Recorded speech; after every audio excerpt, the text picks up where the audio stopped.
waba uri umukire cyangwa se uri umukene, uko waba umeze kose burya buri muntu wese agira umunsi umwe ababaraho ndetse akagira n'undi munsi yishimaho cyane mu buzima bwiwe, gusa burya umuntu wese uwo ari we wese yaba ari umukire cyangwa umukene, burya ngo umunsi afata cyane mu mutwe wiwe ni umunsi wamubabaje cyane kurusha indi yose, wa munsi umuntu aba ahora avuga ngo uko byagenda kose icyaba ari cyo cyose uyu munsi ntabwo ngomba kuwibagirwa, ni umunsi uwo muntu aba yarababariyeho. Uyu The Ben rero nawe uyu munsi tariki 24 z'ukwezi kwa mbere 2025, bisa nkaho rwose uyu munsi ku itariki ya 24 z'ukwezi kwa mbere 2025, uyu munsi The Ben atazigera wibagirwa mu buzima bwiwe, ndetse si utazawibagirwa gusa n'uyu Pamela ntabwo ashobora kuzawibagirwa, ndetse n'umuryango w'uyu musore The Ben n'uwa Pamela, uyu munsi rwose ni umunsi ubababaje cyane, umunsi utabanejeje cyane. Ngira murabizi rero uyu The Ben yari aherutse gushyira hanze indirimbo agaragaza yuko vuba aha ngaha mu minsi iri imbere uyu nguyu Pamela azaba yibarutse imfura yiwe ya mbere. Wakwibaza rero bigenze gute, niki kibaye? Ese koko uyu Pamela arabyaye nk'uko hari hagaragajwe amashusho y'uko agiye kwibaruka? Umwana abyaye yaba ameze gute? Byose ugiye kubisobanukirwa akantu ku kandi muri iki kiganiro naguteguriye. Nimba ari ubwa mbere ugeze kuri YouTube channel Rwanda ni Future, reka ngusabe gukanda subscribe kugira ngo tujye tubana mu biganiro byinshi bya buri munsi bigiye bitandukanye. Kuko mubizi rero uyu Uwicyeza Pamela wegeze kuba Miss Rwanda wa 2018, yari umugore w'uyu musore wacu rwose ukunzwe n'abatari bakeya hano muri muzika nyarwanda. Uyu musore The Ben bari barakoze ubukwe mu mwaka wa 2023 turimo tuwusoza, nibwo aba bakoze ubukwe, ndetse ubukwe bwabo bwabereye muri Biki Arena, ubukwe bwitabiriwe n'abatari bakeya hano ngaha mu gihugu cy'u Rwanda. Ubukwe bwose bwishimiwe hano ngaha mu gihugu cy'u Rwanda bitewe n'uburyo ubu bukwe bwari buteguye neza kandi bwari ubw'icyamamare nka The Ben. Ni ubukwe rwose byumvikanaga yuko bugomba kwishimirwa n'abatari bakeya. Abafana b'uyu musore The Ben bari baje kumushyigikira kandi abahageze rwose bahavuye bishimye bananezerewe.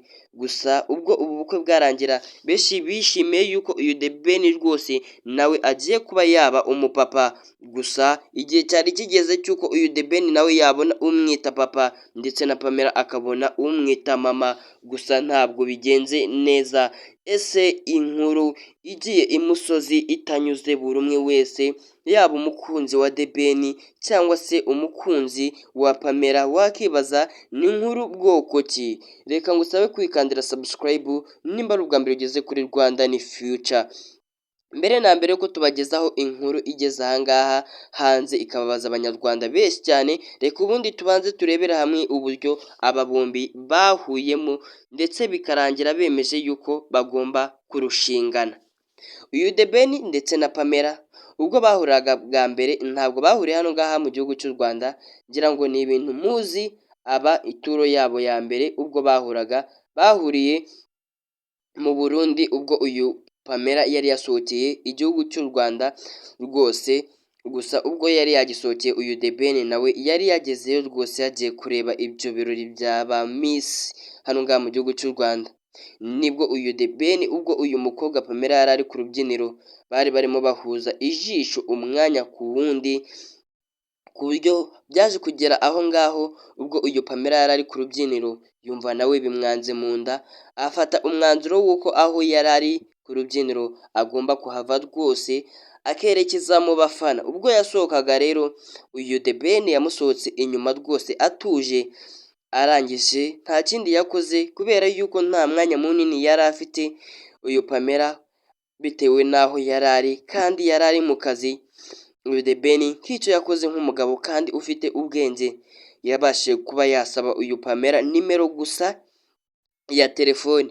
Uyu Pamela nawe bitewe n'uko uyu The Ben yari icyamamare hano ngaha mu gihugu cy'u Rwanda, azwi n'abatari bakeya, ntabwo rwose yabereye uno musore wacu umwana mubi, ahubwo yamuhaye nimero nk'uko yari ayimusabye, hanyuma rwose aramubwira ngo nzaba nkuvugisha hanyuma.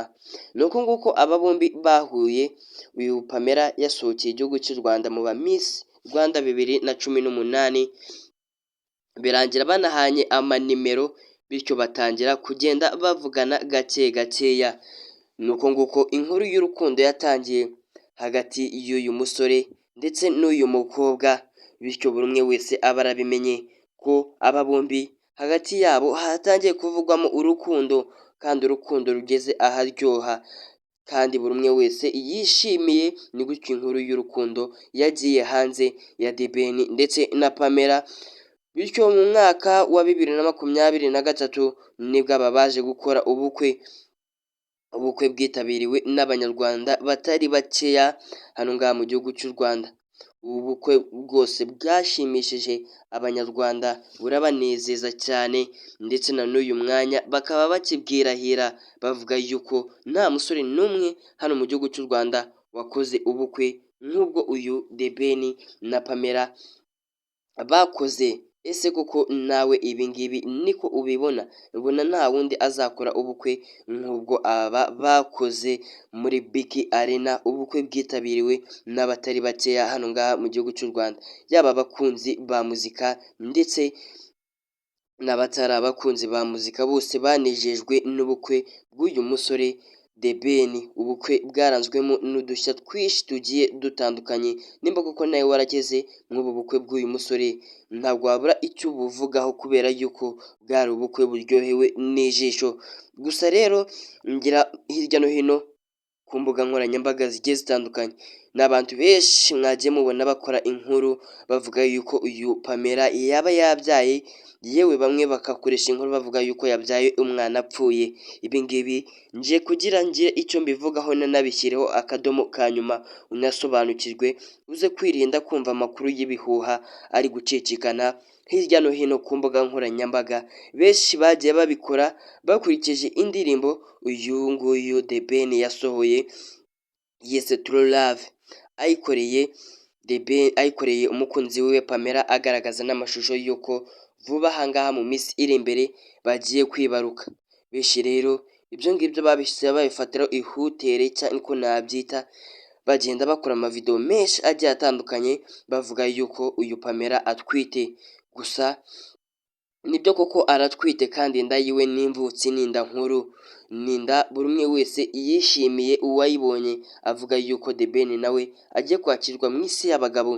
Bamwe rero nibwo batangiye gukora inkuru bavuga ngo uyu The Ben umugore wiwe Pamela yabyaye. Bamwe si ukuzikora gusa, ahubwo bagiye banavuga yuko yabyaye umwana apfuye. Ibi ntabwo ari byo rwose, uyu Pamela ntabwo aribaruka.